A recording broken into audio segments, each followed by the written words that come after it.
السلام عليكم ورحمة الله وبركاته.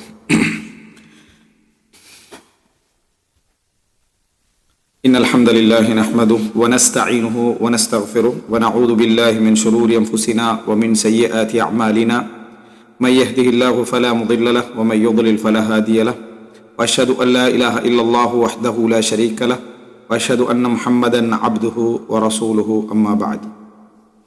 அன்புள்ள சகோதரர்களே சகோதரிகளே,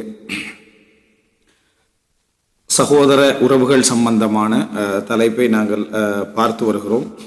அதிலே நாம் இப்பொழுது 4வது பாகத்திலே இருக்கிறோம். சகோதரிகள் சம்பந்தமாக பார்த்ததும் அதுக்கு பின்னால் சகோதரர்கள் சம்பந்தமான தொடரும் மூத்த சகோதரர் சம்பந்தமான அந்த தொடரை நம்ம பார்த்து வருகிறோம்.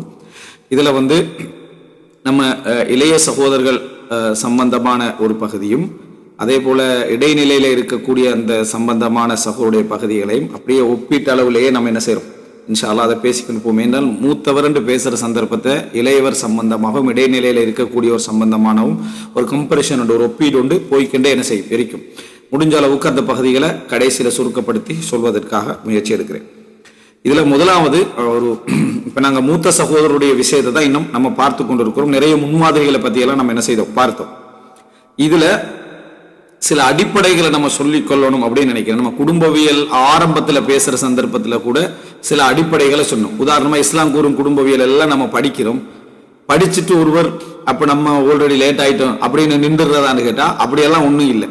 இது என்னன்னு சொன்னால் அல்லாஹ்வுடைய கதிர் என்கின்ற ஒன்றைக்கு அதோட தான் மனிதன் அந்த விதியில தான் மனிதனுடைய வாழ்க்கை போய்கொண்டிருக்கு. நம்ம எந்த அளவுக்கு எந்த இடத்துல எங்களுக்கு இஸ்லாம் கிடைக்குதோ, உணர்வுகள் வருகிறதோ, புரிந்து கொள்கிறோமோ, அந்த இடத்திலிருந்து நம்மளை மாற்றுவதற்கான உண்மையான முயற்சி எடுக்கிறது தான் இதனுடைய பிரதானமான நோக்கம். அதுல வரக்கூடிய அந்த அதுல வரக்கூடிய அந்த அதாவது விஷயங்களை எடுத்து நம்ம மாற்றத்துக்கான முயற்சி எடுப்பது. அல்லாஹு ரப்புல் ஆலமீன் எங்கட உள்ளத்துல என்ன இருக்கிறது என்பதை அல்லாஹு தாலா அறிந்தவன். அப்ப அல்லாஹு ரப்புல் ஆலமீன் அறிந்து விட்டான் என்று சொன்னால் எங்கட மாற்றங்களை, நல்ல மாற்றங்களை,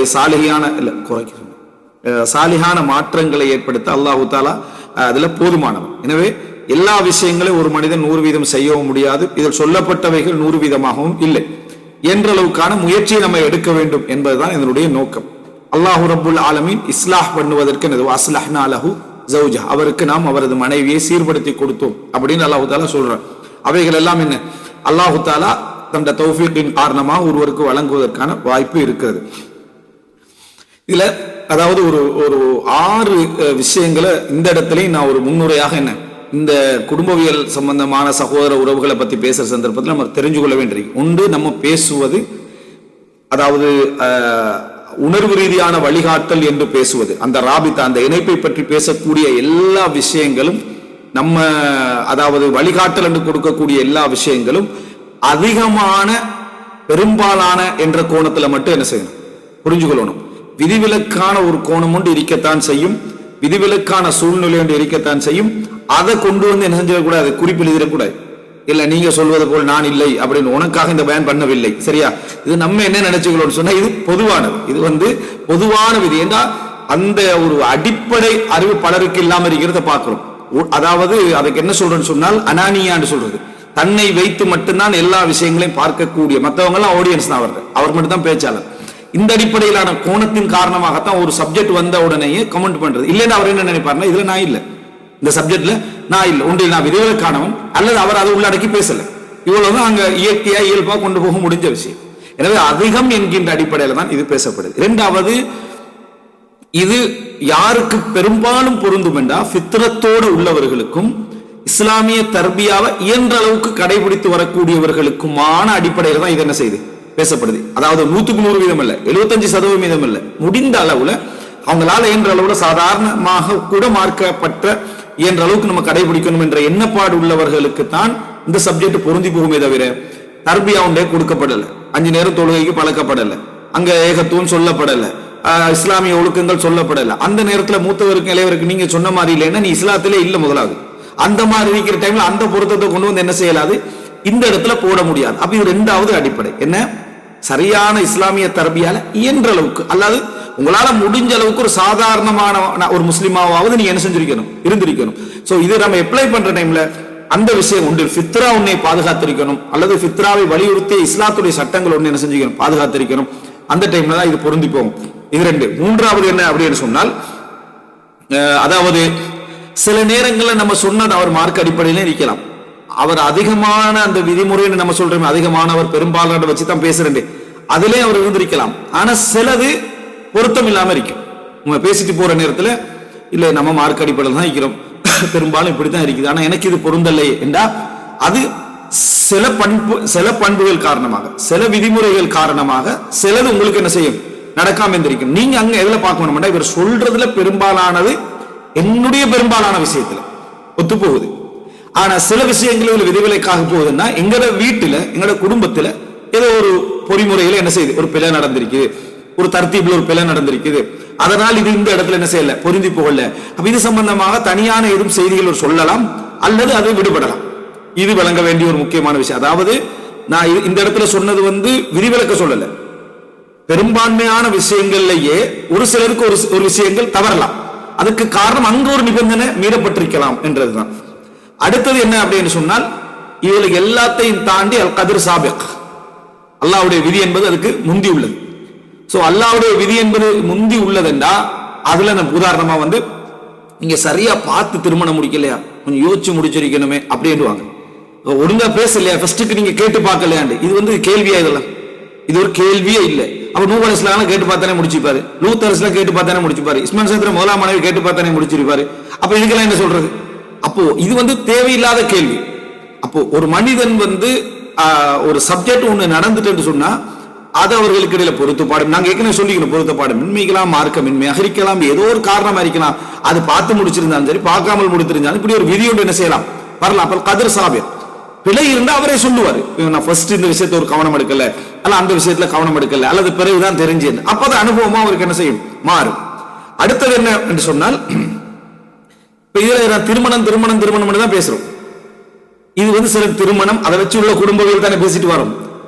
சில நேரங்கள்ல இது பொருந்தாம போயிடும், அதுக்கு 100% பொருந்தாம போயிடும். அதுக்கு என்ன காரணமா இருக்கும்னா, நம்ம பேச போறது ஒரு ஃப்ரெஷ் ஸ்டார்டிங் மாதிரியான ஒரு குடும்ப இதை பத்தி பேச போறோம். ஒருத்தர் திடீர்னு இஸ்லாத்துக்குள்ள வந்திருப்பார் 40 வயசுல, அதாவது மற்ற மார்க்கத்துல இருந்து இங்க வந்திருப்பார். வந்த உடனே எல்லாத்தையும் எப்படி என்ன செய்யலாது, பொருந்தியே போகாது, சூட்டபிளாவே என்ன செய்யாது, வராது. அதே போல ஒருத்தர் தலாக் பண்ணிட்டு ஒரு திருமணம் ஒன்று செஞ்சிருப்பாரு, முடிச்சிருப்பாரு, அவங்க விதவையா இருந்திருக்கலாம். நம்ம சொல்லக்கூடிய சப்ஜெக்டுக்கு அது என்ன செய்ய, சில பொழுது சகோதர சகோதர உறவு முறைகள் பொருந்தி போகும். ஒருத்தர் வேதக்கார பெண்களை திருமணம் முடிச்சிக்கலாம், அதுல ஒரு குறிப்பிட்ட பண்பு தான் அதுல என்ன செய்யும், பொருந்தி போகும். இன்னும் சொல்ல போனா 2வது 3வது 4வது மனைவியா இருக்கலாம், ஒரே காலத்துல வாழக்கூடிய. அப்போ மனைவியை பொறுத்த வரைக்கும் அப்படி இருப்பாங்கன்னா, பெரும்பாலும் அது எங்க போய் எப்ளை ஆகும்னா, முதல் மனைவிக்கு என்ன செய்யும், எப்ளை ஆகிற மாதிரிக்கும் விதிவிலக்கான இடங்களை தவிர.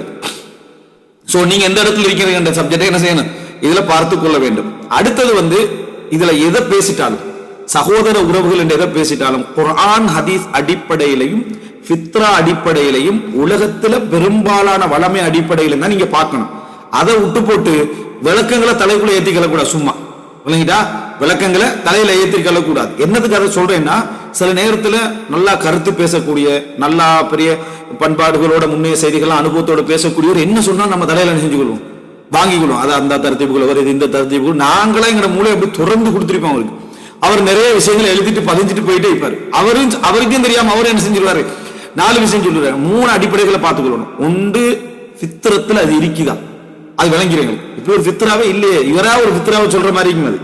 2வது, குர்ஆன் ஹதீஸ்ல திட்ட தெளிவாகவோ அல்லது ஒரு நேரடியாகவோ புரிஞ்சு கொள்றதுக்கான முகாந்திரம் இருக்குதா, 2. 3வது, முஷாஹதா, அதிகமாக நாங்க பார்த்தது, என் குடும்பத்துல பார்த்தது மட்டுமில்ல, வெளியே பார்த்ததும் இல்ல, அதிகமாக பார்த்தது இவர் சொல்ற விஷயம் தான் இன்றைக்கு. இந்த 3 இல்லாம ஏதோ கொண்டு வந்து சேர்த்தா நீங்க எடுக்கக்கூடாது. எதக்கூடாது, என்னுடைய ஸ்பீச்லயே கூட அப்படி வந்தா கூட நீங்க அதை செய்யக்கூடாது, எடுக்கக்கூடாது. குர்ஆன் ஹதீஸ்ல இங்க பார்க்கணும், ஃபித்ரா அதுக்கு சப்போர்ட் பண்ணுதான்னு பார்க்கணும், அல்லது பெரும்பான்மையான அந்த நடைமுறையை பார்க்கணும். அது இல்லதுன்னு சொன்னா சிந்தனைக்குள்ள அநியாயமா சில தகவல்களை கொண்டு போய் என்ன செஞ்சிருவோம், நம்ம சேர்க்க வேண்டிய ஒரு கட்டமுடி நமக்கு என்ன செய்யும், இதுல நம்ம என்ன செய்யணும், கவனமாக இருக்க வேண்டும். ஏன் இதை சொல்றேன்னா, இப்ப இந்த தர்த்தீபுல் விலாதாய்க்கு தானே இந்த, அதாவது என்ன சொல்றது, இந்த இதுக்கு என்ன இதை எப்படி வச்சுக்கிறாங்கன்னு சொன்னால், தர்த்தீபுல் விலாதி அப்படின்னு சொல்றது வச்சுக்கிறாண்டா, இந்த சிக்மண்ட் ஃப்ரைட் இருக்கிறாரு, அவர் 1900 அவர் ஒரு தர்த்தீப் பண்ணிக்கிறார். முதலாவது உள்ளவனுக்கு இவ்வளவுதான், நடுவுல உள்ளவனுக்கு இவ்வளவுதான், கடைசியில் உள்ளவனுக்கு இவ்வளவுதான், இதுல உனக்கு ஒன்றும் செய்யலாது, அந்த தர்த்தீப் வந்துதான் ஆகும், அது உன்னுடைய தலைவிதி என்ற மாதிரியான ஒரு சப்ஜெக்ட் என்ன செஞ்சுக்கிறாங்க, இதுல சொல்லிக்கிறாங்க. சில அறிஞர்கள் இப்படி ஒன்று நம்ம எடுத்துட்டு இப்படி காகிதா சொல்றோம், முதல் பிள்ளைக்கு இப்படித்தான் இருக்கும், ரெண்டாவது நடுவில் உள்ளவருக்கு இப்படித்தான், கடைசி உள்ளவருக்கு இப்படித்தான் இருக்கும்னு வைங்களேன். இதுல நம்மளால புரிஞ்சு கொள்ள முடிஞ்ச சில விஷயங்களுக்கு மூத்தவருக்கு நிறைய பொறுப்பு இருக்குது, அவருடைய கடமை இருக்குது, அவர் செலவழிக்க வேண்டிய பொறுப்பு, இது லேசா வழங்க முஷாஹதா கண்ணால நம்ம பார்க்கிறோம்.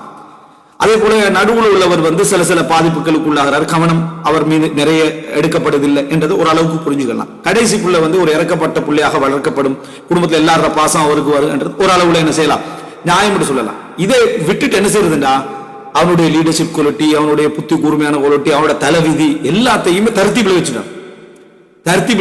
ஆனா ஆய்வு அடிப்படையிலும் உலக ரீதியாக இன்றைக்கு உளவியல் ரீதியான ஆய்வு அடிப்படையில் இது ஃபெயிலியர். இந்த காய்தா தூக்கி என்ன செஞ்சிடணும், அந்த பக்கத்துல வச்சிடணும். சிக்மண்ட் ஃப்ரெய்ட் எல்லாமே நீங்க பாத்தீங்கன்னா சொந்த பாதிப்புடைய வெளிப்பாடு தான் அவர்கள் எல்லாம். இன்னும் சில அறிஞர்கள் என்ன சொல்றாங்கன்னா, பாருங்க இது எவ்வளவு வெளிவான ஒரு கருத்து. இந்த தர்த்தீப் வளர்ற தர்த்தீப் இது குறிப்பிட்ட காலம் வரைக்கும் ஓகே, ஒரு குறிப்பிட்ட காலத்துக்கு பின்னால இது கலந்துரும். இந்த தர்த்தீபுகள் எல்லாம் என்ன செஞ்சிடும், கலந்துரும். திறமைகள் ஒரு பகிரப்பட்ட ஒரு நிலையில என்ன செய்யும் வரும். அதுவும் குறிப்பாக நிறைய சகோதரர்கள் இருந்தால், ஒரு பெரிய குடும்பமாக இருந்தா இந்த தர்த்தீப் ஒரு ஆரம்ப கட்டத்துக்கு பெருமதியா இருக்கும். போக போக போக போக இவருக்கு 40, அவருக்கு 50, அவருக்கு 60 கட்டம் வார டைம்ல இது ஒரு மிக்ஸான ஒரு இடத்துக்கு என்ன செஞ்சிடும் வந்துரும். அது ஒரு நியாயம் என்ன செய்யறோம் நம்ம பார்க்கிறோம். அதனால இது ஒரு தலைவிதி மாதிரி என்ன செஞ்சிடக்கூடாது. இந்த தர்த்தீபை பத்தி பேசுற டைம்ல உண்ட தலைவிதி தான் என்ற அடிப்படையில் பார்க்கக்கூடிய. ஏன்னா இது ஒரு அனுபவபூர்வமானதும் ஃபித்ரா ரீதியான பார்வையுமே தவிர குர்ஆன்ல ஹதீஸ்லயும் மூத்தவருக்கு இந்த டேலண்ட் இருக்குது, அவர் என்னென்ன வேலையெல்லாம் பார்ப்பார், ரெண்டாவது ஆளுக்கு என்னென்ன டேலண்ட் இருக்குது, மூணாவது ஆளுக்கு என்னென்ன அப்படி வரல. என்ன வந்திருக்கு குர்ஆன் ஹதீஸ்லன்னா, இன்னும் சொல்ல போனா குர்ஆன் ஹதீஸ் அடிப்படையில் சொத்துல எந்த வித்தியாசம் அவர்களுக்கு இல்லை. சொத்துல சகோதரிக்கு ஒரு சைடு, சகோதரர் அவ்வளவுதான். அதே போல ஹுக்குமன் வந்தா ஏதாவது அன்பளிப்புகளை பிரிக்கிறா, மூத்தவருக்கு அதே பிரிப்பு தான், கடைசி சொல்லுங்க அதே பிரிப்பு தான், அல்லது தேவை நிமித்தம் பிரிக்கிறது. ஆழ்ட நிமித்தம் இவர் கொஞ்சம் வளர்ந்துக்கிறார், அவருக்கு கொஞ்சம் அப்படி என்ற நிமித்தம் எந்த பிரிப்பையும் நம்ம என்ன செய்யல காணலாம். அந்த சட்ட ரீதியா எந்த வித்தியாசம் இல்லை. அதே போல அவருக்கு கட்டுப்பட்டு தான் ஆகணும் எந்த கடமை குர்ஆன் ஹதீஸ் என்ன செய்யல. பாப்பா அம்மாவுக்கு வச்ச மாதிரியான கடமை எந்த கடமை அண்ணனுக்கு கட்டுப்பட்டு தான் ஆகணும் எங்கேயுமே என்ன செய்யல வைக்கவில்லை. குர்ஆன் ஹதீஸ் எந்த இடத்துல நீ நானா சொன்னா கட்டுப்பட்டு தான், அதை வச்சுக்க என்ன செய்யறான், வீட்டுல ஒரு 5-6 வயசு வரைக்கும் திருந்துறதுக்கு மெயின்டைன் பண்றதுக்கு ஓகே அடிக்கிறது. இது என்னன்னா 30 வயசுல நானா சொல்றேன் கேள் அப்படின்னு சொல்றது. இந்த மாதிரி அவர் கட்டுப்பட்டு தான் ஆகணும் என்ற எந்த கடமையும் என்ன செய்யல குர்ஆன் ஹதீஸ்ல வரல. கட்டுப்பட்டு அவர் நல்ல ஒரு புத்திசாலி என்று சொன்னா வழிபட்டு போறது சிறப்புன்னு வந்திருக்கு. அதே போல உபகாரம் என்று எடுத்துக்கொண்டீங்கன்னு சொன்னா அவர் இந்த குடும்பத்துக்கு ஏதாவது செஞ்சிருந்தாருன்னா அதன் மூலம் அவருக்கு உபகாரம் செய்யறது. அப்படி வாஜிபுண்டுன்னு அதுல எங்கேயுமே வரல. சில சேர்ந்து நடத்தல் அப்படின்னு நீங்க எடுத்துக்கொண்டீங்கன்னு சொன்னா அவர் குடும்பத்தை எவ்வளவு சேர்ந்து நடந்தாரோ அந்த அடிப்படையில் சேர்ந்து நடத்தல் என்றுதான் வந்திருக்கு. அது எல்லா சகோதரர்களுக்கும் என்ன செய்யும் பொருந்தி போகும். அதனால இந்த தர்த்தீபுல் விலாதி சிபிலிங் ஆர்டர் என்று சொல்ற இதை கொண்டு போய் அப்படியே குர்ஆன் ஹதீஸ் மாதிரி என்ன செஞ்சிட எடுத்துடக்கூடாது. இது ஒரு நல்ல கட்டமைப்புள்ள குடும்பத்தை கொண்டு போறதுக்கான ஒரு தர்த்தீப், ஒரு வழிகாட்டலை தவிர இதுல இஹ்திலால்கள், இடைவெளிகள், சிதறல்கள் இருக்கத்தான் செய்யும். எனவே எதுல மட்டும் நம்ம பார்த்துக்கணும், சட்டங்கள் எல்லாரும் ஒன்றுதான். உபகாரம் செய்தல், சேர்ந்து நடத்தல், அவருடைய குடும்ப பங்களிப்புக்கு எப்ப நடந்து கொள்ளணும், வழிபடுதல் என்றது கடமை என்றது எங்கேயுமே குர்ஆன் ஹதீஸ் என்ன செய்யல சொல்லல. பெற்றோர்களுடைய இடத்துக்கு யாரும் என்ன செய்ய மாட்டாங்க, வர மாட்டாங்க என்பதையும் நம்ம இதுல புரிந்து கொள்ள வேண்டும். இந்த அடிப்படையில் நீங்க பார்த்துத்தான் இந்த விஷயத்தை கொண்டு போகணும். ஏன்னா கருத்தை எதுக்குள்ள நம்ம உள்வாங்கிக் கொள்றோம் இடத்துல மிக மிக மிக கவனமா இருக்கணும். இல்லை நம்ம என்ன செஞ்சு வந்துருமா, இதை ஃபுல்லா அப்படி எடுத்துட்டு விருப்பம், நீ மூத்தவர் தானே, உனக்கு கட்டுப்பட்டு தானே, அவனை வேற வழி இல்லை, குடும்பம் இல்லை, அதான் தெரிய வந்திருக்கேன் சும்மா நம்ம என்ன செய்வோம், அந்த தர்த்தீப் இல்லாட்டி பேச ஆரம்பிப்போம். குர்ஆன் ஹதீஸ்ல இல்லடா இல்லதான், குர்ஆன் ஹதீஸ்ல மூத்தவருக்கு கட்டுப்படும் ஒரு குர்ஆன் வசனம் இல்லை, ஒரு ஹதீஸ் இல்லை, முடிஞ்சிச்சு சாப்டர். அப்படி இல்லாட்ட அப்ப என்ன, விரும்பி கட்டுப்படு, விரும்பி உபகாரம் செய் என்ற விஷயங்கள் வந்து அவர் எந்த அளவுக்கு குடும்பத்துக்கு பொறுப்பா நடந்தாரோ அந்த அளவுக்கு நீ நடந்துக்க. அதே போல கடைசி பிள்ளைக்கு ஒரு காகிதா மாதிரியான எழுதிடப்படாது. உதாரணமா கடைசி பிள்ளையை பொறுத்த வரைக்கும் இப்படித்தான், உனக்கு குர்ஆன் இருக்கா ஹதீஸ் இருக்கா என்ன இருக்கு, ஒண்ணும் இல்லை. யூசுப் அலைஹிஸ்ஸலாம் வாழ்க்கை இருக்கு, யூசுப் அலைஹிஸ்ஸலாம் வாழ்க்கை தான் யூசுப் அலைஹிஸ்ஸலாம் வாழ்க்கைக்குரியது. யூசுப் அலைஹிஸ்ஸலாம் வாழ்க்கை எல்லாருக்கும் ஒரு காகிதான்னு சொல்லி எங்கேயும் வரல, குர்ஆன் சொன்னாலே தவிர நீங்க அவரோட விஷயத்துல இப்படி அணுகணும். உதாரணமா அவர் சின்னவர் மன்னித்தார் அப்படின்னா, சின்னவர் ஒரு சிறப்பான மார்க்கப்பட்டுள்ளவராக வளர்ந்திருந்தா மூத்தவரை மன்னிக்கிற பண்பு அவருக்கு என்ன செய்யும் வரும் என்றதை காட்டுது. மூசா அலைஹிஸ்ஸலாம் இணைஞ்சாரு, ஹாரூன் அலைஹிஸ்ஸலாத்தை பொறுப்பாக போட சொன்னாரு. அப்ப தம்பி அண்ணன் மீது ஒரு நம்பிக்கை வைக்கிற இயல்பு மூசா அலைஹிஸ்ஸலாம் வரலாற்றுல படிக்கிறேன். இப்படித்தான் நம்ம இதை எடுக்கலாமே தவிர வேற மாதிரி என்ன செய்யற எடுக்கல. இந்த 6 விஷயங்களையும் எப்பயும் மனதில் என்ன செய்தோம் வைத்துக் கொள்ள வேண்டும் இந்த நம்ம படிக்கிற சந்தர்ப்பத்தில். இப்ப இதுல நாங்க மூத்தவரை பற்றிய மூத்த சகோதரன், அதாவது முதன்மையான சகோதரனை பத்தி படிக்கிற டைம்ல நம்ம தெளிவா சொன்னோம், வயதால மூத்தவர் தான் ஃபர்ஸ்ட். அதே நேரம் அவர் அந்த கடமைகளை விட்டுட்டாருன்னா, அவர் பொறுப்புகளை ஏதோ ஒரு காரணமா சரியோ பிள்ளைய காரணமா விட்டுட்டாருன்னா அந்த இடத்துக்கு யார் வராரோ அந்த அடிப்படையில் தான் இதை பார்க்கணும், அவண்டில் வயதால் அல்லது அந்தஸ்தால் அப்படின்னு. ஏனென்றால் இப்ப ஹதீஸ பாருங்க, ரசூலுல்லாஹி ஸல்லல்லாஹு அலைஹி வஸல்லம் சொல்றாங்க, சஹீஹ் முஸ்லிம்ல வரக்கூடிய செய்தி. நம்ம ஏற்கனவே நிறைய விஷயங்களை வரலாற்று உதாரணங்கள் சொல்லிட்டோம். இப்பயும் சில உதாரணங்கள் சொல்லுவோம். அந்த தலைப்புக்குரிய பாயிண்ட்கள் வந்தா உதாரணம் சொல்லுவோம். இப்ப நம்ம படிக்க போறது என்னன்னா, மூத்த சகோதரருடைய அதாவது பொறுப்பு ரீதியான விஷயங்களும் குணாதிசயங்களும் இயல்புகளும் பெரும்பாலும் எப்படி இருக்கும் என்பதை நம்ம பார்க்க போறோம். அதனால ரசூலுல்லாஹி ஸல்லல்லாஹு அலைஹி வஸல்லம் அதை உணர்ந்த அடிப்படையில சொல்றாங்க, விளங்கப்படுத்துறாங்க. அபூ ஹுரைரா ரலியல்லாஹு அன்ஹு அறிவிக்கக்கூடிய செய்தி, ஒரு மனிதர் வந்து கேட்கிறார், அல்லாஹ்வின் தூதரே, நான் யாருக்கு உபகாரம் செய்வதற்கு மிகவும் தகுதி? முதல்ல என்ன சொல்றாங்க சொல்லுங்க, தாய், பின்னர் தாய், பின்னர் தாய், பின்னர் தந்தை, பின்னர் அதற்கு அடுத்தது, அதற்கு அடுத்தது, அதற்கு அடுத்தது ரசூலுல்லாஹி சொன்னாங்க. அப்ப இதை எல்லா அறிஞர்கள் என்ன விளக்கம் சொல்றாங்கன்னா, இதுல மூத்த அண்ணன் என்ன செய்வாரு, இதுல வருவார். அதே போல மூத்த சகோதரி வருவார். ஏண்டா முதலாவது தாய், அப்புறம் தந்தை, அப்புறம் என்ன செய்வாங்க, தந்தையுடைய சகோதரர் வளர்த்திருந்தாரோ தாயுடைய சகோதரர் அவங்க யார் பொறுப்புல இருக்கிறாங்களோ அவங்க அந்த மாதிரி வந்து கடைசியில் மூத்த சகோதரர் அந்த இடத்துக்கு என்ன செய்வார், வருவார். அப்படி என்ற பகுதியை நம்ம பார்க்கிறோம். சும்மா அதுனாக்க நாங்க சொல்லலாம், அடுத்ததுக்கு அடுத்தது அப்படின்னு சொல்லலாம், அடுத்தது அடுத்ததுன்னு சொன்னதை பார்க்கிறோம். அப்போ இந்த அடிப்படையில் நம்ம பார்த்தோம்னா அவர் அந்த இடத்துக்கு வருவார். ஏன்னா பெரும்பாலுமே தன் சகோதரர்களுக்காக நேரத்தை தியாகம் செய்யக்கூடிய இயல்புல மூத்த சகோதரருடைய வாழ்க்கை என்ன செய்யும், வளரும். ஒரு சகோதரர் இருந்தாலும் சரி, 2 சகோதரர் இருந்தாலும் சரி, பல சகோதரர்கள் அப்படி இருந்தாலும் சரி, ஏஜ் கேப் கூட கூட அது இன்னமுமே என்ன செய்யும், நிறைய வந்து கொண்டிருக்கும். தன் சகோதரருடைய வளர்ச்சியில கூடுதலாக, அதாவது தந்தையோடு உதவியாளராக யார் இருந்திருப்பாருண்டா மூத்த சகோதரன் தான் இருந்திருப்பார். தந்தையோட பேசுறது, ஆலோசனை சொல்றது, அதே போல குடும்பத்துடைய அந்த பலத்தை வளர்க்கிறது எல்லாம் தந்தை மூத்த மகனோட தான் என்ன செஞ்சிருப்பாரு. அவருக்கு புனை பேரே எதிரிக்கும் அபுல் ஹாரிஸ், அபுல் காசிம், மூத்த நபரை வச்சுதான் என்ன செய்யும், புனை பேரே வரும் அவருக்கு, அபு என்ற வார்த்தை வரும்.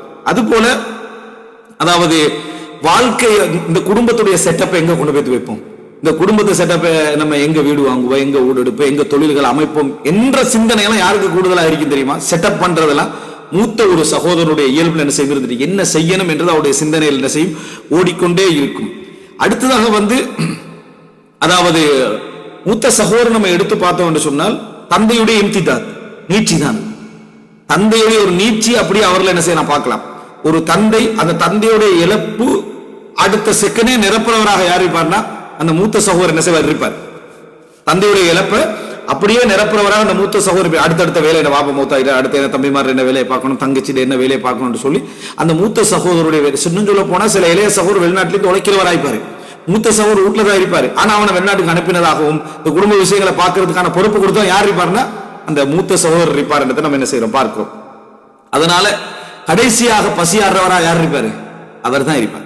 எல்லா செலவுகள் எல்லாம் முடிச்சு, ஒரு பெருநாள் வந்தாலும் செலவுகளை டிரெஸ்களை கொடுக்குறான்னா முதல்ல என்ன செய்வாரு, எல்லாத்தையும் கொடுத்து முடிச்சு தன்னது பங்கு கடைசியா இருப்பார்.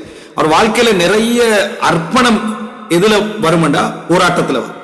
அவர் ஒரு திருமணம் முடிப்பார், இஸ்லாமிய அடிப்படையில் உரிய டைம்ல முடிச்சுட்டாருவீங்களே, 16, 18, 20 முடிச்சுட்டாருவீங்களே, இப்படி திருமணம் முடிச்சுட்டாருன்னு சொன்னா அது நிறைய பாதிக்கப்படுற யாரு, அந்த முதல் மனைவி. பாதிப்பல்ல, இந்த கலாச்சார சிஸ்டத்துக்கு ஒரு பாதிப்பா கணக்கெடுப்படுது. அந்த முதல் மனைவி, இந்த முதல் மனைவிக்கு ஒரு திருமணம் முடிச்சு அந்த முதலாவது அண்ணனுடைய மனைவிக்கு பிள்ளை கிடைப்பதற்கு முன்னாலே அவருக்கு பிள்ளை கிடைச்ச மாதிரி தான். ஏன்னா அவருக்கு பல தம்பிமார் இருப்பாங்க, பல தங்கைகள் என்ன செய்வாங்க இருப்பாங்க. அவர்களுக்கு செலவு கொடுக்கிறது, பொறுப்பு கொடுக்கிறது, வளர்க்கிறது என்ற அடிப்படையில தான் முதலாவது பிள்ளை என்ன செய்யும் இங்க உருவாகும். சோ ஆல்ரெடி பிள்ளைகள் இருப்பது போல ஒரு பெரிய ஒரு தியாக பங்கு இருக்கும். அந்த மனைவி வந்து இவருக்கு பங்களிப்பு செஞ்சாலும் சரி, இவருக்கு பங்களிப்பு செய்யாது விட்டாலும் சரி, பொறுத்தாலே ஒரு தியாகம் ஒண்ணு அங்க என்ன செஞ்சிரு வந்துருது. நம்ம ஏற்கனவே குடும்பவியல பொருத்தப்பாடு சம்பந்தமா பேசுற டைம்ல தலைப்புள்ள திருமணம் முடிச்சு வைக்க கூடாதுன்னு சமுதாயத்துல ஒரு கலாச்சாரம் இருக்குன்னு சொன்னோம். அதுல ஒரு நியாயம் இருக்குன்னு சொன்னோம். அது அப்படி ஒரு ஆள் கலாச்சாரத்தை கடைபிடிச்சு அது பிழை சொல்ல இயலாது. ஏன் பிழை சொல்ல முடியாதுன்னா அந்த இந்த தலைப்புள்ள கீழ இவர் மகளா இருப்பா, மூத்த மகள். இப்ப நான் மூத்தவர் பேசுறது பெரும்பாலும் மூத்த சகோதரனுக்கு தான். ஆனா பெரும்பாலான குடும்பத்துல மூத்த சகோதரிக்கு பொருளாதார ரீதியான பங்குகள் இல்லாவிட்டாலும் எமது சமுதாய கலாச்சாரத்துல பொறுப்புல பங்கு இருக்கு. மூத்த சகோதரியை சொல்லுவாங்க தாயுடைய இடத்துக்கு வருவாங்க, மூத்த சகோதரன் தந்தையுடைய இடத்துக்கு வருவாங்க. அப்ப மூத்த சகோதரன் அவங்களுக்கு 4 பிள்ளைகள் இருக்கீல, தம்பி சகோதரனை இவரும் முடிக்கிறான்னு வைங்களேன், என்ன சப்ஜெக்ட் நடக்கும்னு சொன்னா தலை பிள்ளைன்றதுனால அவங்க தம்பியை கவனம் எடுக்கிறதுலையும் தம்பியை குளிப்பாட்டுறதுலையும் தம்பியை உருவாக்குறது தம்பியை ஸ்கூலுக்கு அனுப்புறதுலையும் குறியாயிருப்பாங்க. இவர் என்ன சொல்லுவாருன்னா, என்னது தம்பி உண்ட பிள்ளையா, நீ எந்த வேலைகளை முதலா பாருக்க அப்படின்னு ஒரு தம்பிக்கும் இடையில ஒரு பெரிய போராட்டம் உண்ட கடைபிடிக்க வேண்டிய ஒரு நிலைமை வரும் என்பதனால அப்படி முடிச்சு கொடுக்க வேணான்னு என்ன செய்வாங்க சொல்லுவாங்க. மார்க் அடிப்படையில இல்ல, ஆனால் அது அந்த கலாச்சாரத்தை யாரா கடைபிடிச்சா அது பிழைன்னு என்ன செய்யலாது நம்ம சொல்ல முடியாது. அப்ப இந்த அடிப்படையில ஒரு பல தியாகங்களை அவர் திருமணம் முடிக்கிற ஏஜ்ல இன்னும் சொல்லுவார் என்ன செய்வோம், திருமணமே முடிக்க மாட்டாங்க. எனக்கு ஒரு 2 தங்கச்சி இருந்தாங்க, முடிச்சு கொடுக்கும் வரைக்கும் நான் என்ன செய்யல, திருமணம் முடிக்கல. நீங்க எத்தனை வயசுல திருமணம் முடிச்சீங்க? நான் 35ல முடிச்சேன், 38ல முடிச்சேன், 40ல முடிச்சேன். ஏன்னா எனக்கு கீழே நிறைய பொறுப்புகள் இருந்துச்சு அப்படின்னு தான் சொல்லக்கூடியது. அது பிள்ளைன்னு நம்ம சொன்னதெல்லாம் பிழை இல்லை. ஜாபீர் வரலாறு சொல்லி என்ன சொன்னோம், அதெல்லாம் பிழையெல்லாம் இல்லை. அது பொறுப்பு என்றது அவருக்கு வரத்தான் செய்யும். அவர் பொறுப்பெடுத்தால் அவருக்கு சிறப்பான நன்மைக்கு வாஜிப் என்பது இல்லைன்னு சொல்றோம். அப்ப இந்த அடிப்படையில அந்த தந்தையுடைய பொறுப்புடைய நீட்சி அப்படியே மூத்த சகோதரனுக்கு தான் என்ன செய்யுது போவதை நம்ம பார்க்கிறோம். இன்னும் சொல்ல போனா அந்த வீட்டுடைய விருந்தோம்பல் இவர் இதுலதான் இருக்கு. தந்தை இல்லைண்டா அந்த தந்தையோட இடத்துல வரக்கூடிய எல்லாரையும் விருந்து, ஏன்னா அவருக்கு தந்தையை தெரியும், தந்தை எங்க பொருளாதார டீல் பண்ணிக்கிறாரு, தந்தை எந்த கஷ்டங்களை பட்டுகிறார், யாரோட டீல் பண்றாரு, யாரோட பேசுறாரு, யாரை முற்படுத்தணும் யாரை பிற்படுத்தணும் தம்பிக்கு தெரியும். இன்னும் சொல்ல போனா கடைசி அறிக்கக்கூடிய தம்பிக்கோ இடைநிலை இருக்க தம்பிக்கோ தந்தையோட டீலிங் எங்கெங்க நடந்ததுனே அண்ணன் சொன்னா தான் என்ன செய்யும் தெரியுமே தவிர தந்தையுடைய பலவிதமான வாழ்க்கையுடைய போராட்டங்கள் மனதார இவட மனசுக்குள்ளதான் என்ன செய்யும் இருக்கும். இவராக பகிர்ந்தாலே தவிர அந்த தந்தையுடைய போராட்டத்துல பங்கு தெரியாது.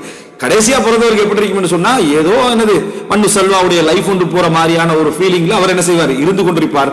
மார்க்கம் விளக்கம் உள்ளவராக இருந்தாலே தவிர. அப்ப இதை நம்ம என்ன செய்யறோம் பார்க்கிறோம். அப்போ இதுல அந்த மூத்த சகோதரருடைய மனைவியாக வரக்கூடியவர்கள் சிறப்பானவங்களா இருந்துட்டா, அவங்களும் ஒரு கேர் எடுக்கிறவங்களாக இருந்துட்டா அது ஒரு என்ன ஒரு பெரிய ஒரு தியாகம். ஆனா அப்படி எடுக்காம அவங்க பொறுத்தாலே அவங்களுக்கு அஜிர் இருக்கு. அவங்க இந்த விஷயத்துல பொறுத்தாலே அவங்க கணவனுக்கு அவனுடைய செலவுகள் அவருடைய பொறுப்புல சப்போர்ட் பண்றவரா இருக்கிறாங்க.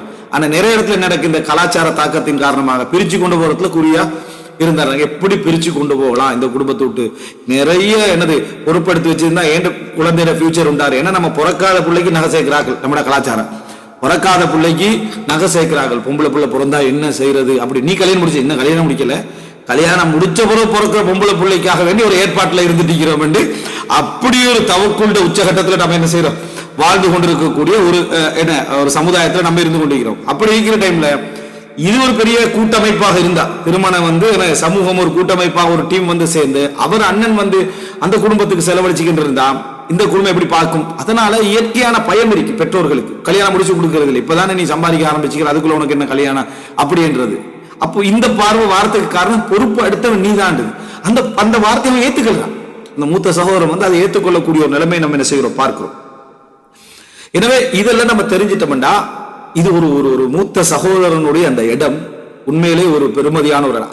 இன்னும் சொல்ல போனா இந்த மாதிரியான மனத்தூண்டுதல், அதாவது குடும்பத்தை இப்படி பார்க்கணும் என்ற அந்த மனத்தூண்டுதல் அறிவால வரக்கூடியதா என்று கேட்டால் இல்ல, ஃபித்ரா அறிவு ரெண்டாவது. அதுல ஃபித்ரா அவனை என்ன செய்ய பார்த்தோம், ஃபித்ரா அவனை தூண்டுது, அது சிறப்பு. அவருடைய குடும்பத்தை மேலதிகமா நம்ம பார்க்கறது, நம்ம தந்தையுடைய குடும்பத்தை நம்ம பொறுப்பெடுத்துக் கொள்றது. இன்னும் சொல்ல போனா சில தந்தைமார்களுக்கு அவர் இன்னொரு திருமணம் முடிச்சிருப்பார், அந்த மனைவி சாட்சியர் சொல்லக்கூடிய அந்த மனைவியை இவன் பொறுப்படுத்த என்ன செய்வான், செலவழித்துக் கொண்டிருப்பான், பார்த்து கொண்டிருப்பான். அவங்க விதவை பிள்ளையா இருந்து அவங்களுக்கு ஏற்கனவே வேற கணவன் மூலம் பிள்ளைகள் இருக்கு, அதையெல்லாம் பொறுப்படுத்திருப்பான். அவருடைய வாழ்க்கைக்கு பிறகு அவருடைய மரணத்துக்கு பிறகு இந்த இவருடைய தாய்கிறா தானே சண்டை பிடிப்பான். ஏன்னு நீ மூத்தவனா இருந்துட்டு அந்த பார்க்க வேண்டியிருக்கு, உனக்கே தம்பி தங்கச்சி மாதிரி இருக்குது, அவருடைய ஏற்கனவே உள்ள மனைவிட இன்னொரு கனவு மூலம் பிறந்த பிள்ளையெல்லாம் நீ பார்க்க வேண்டியிருக்கு என்று சொல்ற ஒரு பிரச்சனைகள்லாம் நிறைய குடும்பங்கள் என்ன செஞ்சு வந்ததெல்லாம் பார்க்கிறோம். அப்போ ஒரு மூத்த சகோதரன் உண்மையிலே நிறைய ஒரு ஒரு அர்ப்பணம் உண்டு அதுல என்ன செய்ய இருக்கிறத நம்ம பார்க்கிறோம். ஆனா இந்த உணர்வு சிறப்புல அடக்கும், ஃபித்ரால அடக்கும், இயல்பு தூண்டுதல் அல்லாஹ் தஆலா அப்படி அந்த ரஹீமுக்கு என்ன செஞ்சுக்கிறான், வைத்திருக்கிறான். அது சிறப்புண்ட கூலி இருந்தாலும் அது இயல்பான அந்த தூண்டுதல் இருக்கும். அதை மார்க்க அறிவும் விளக்கமும் வழக்கும். ஆனா இன்றைக்கு மார்க்க அறிவும் விளக்கமும் இல்லாததுனால எல்லாம் எதிர் விளக்கம் இருக்கு, எல்லாம் பொருளாதார ரிசுக்கும் குடும்ப வாழ்வும் நம்ம பேசணுமே அந்த தலைப்போட ரிலேட் அந்த தொடர்புல வாரதுனால எல்லாத்தையும் என்ன செய்யுது, அதை அடிச்சுக்கிட்டு போறது நம்ம என்ன செய்யறோம் பார்க்கிறோம் இந்த உணர்வுகளை.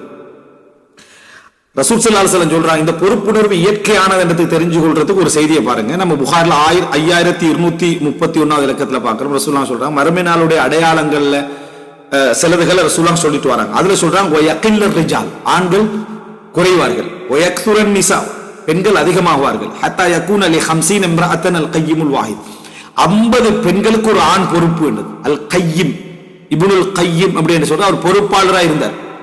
அதனால அல் கையிம் அல் வாஹித், ஒருவர் என்ன பொறுப்பாக வருது. இது திருமணத்தை சொல்லல, நேரடியாக நிறைய பேர் 50 மனைவிகள் அப்படின்னு புரிஞ்சுட்டாங்க, அதெல்லாம் இல்லை சரியா.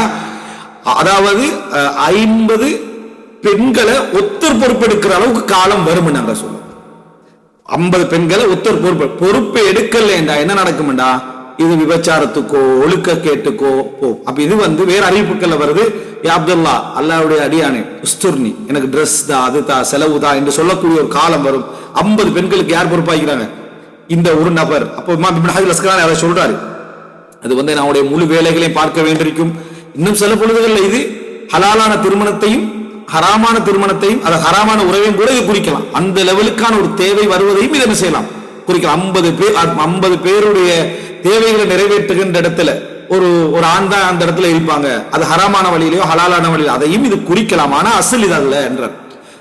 நேரடியான விளக்கம் செலவு பொறுப்பு அப்படி வரும் அப்படின்றாங்க. அப்போ இஸ்லாமிய கலாச்சாரத்துல மட்டும்தான் இது வரலாம்.